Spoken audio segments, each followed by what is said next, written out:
Many of you have seen me flying a plane or being there as a co-pilot, and today I wanted to take a couple of minutes to quickly talk about how did I actually start in the aviation. It's actually more a family tradition in our family.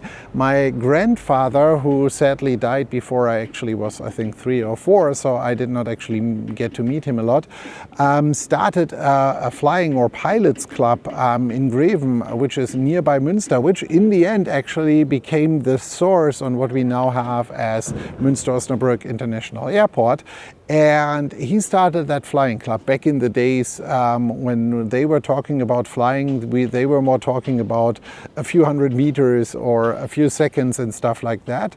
But yeah, that was his tradition, his legacy, which he started. Then later on, my uncle, so my mother's brother, actually became a pilot and introduced me into sailplane flying and roaring, etc. So although I could not start the education before I was 14, I could actually be there at the flying club in a very early age. So this basically meant for me, if the age from 13 to 18, I was basically at the club nearly every weekend, which also meant for my parents they had to drive me there every weekend because it was over half an hour drive by car and there was no public transportation even getting me near to this one. So that is the baseline story. In some of the next videos I'm going to talk about what it took me into flying a sailplane and how I moved from there into single engine, etc.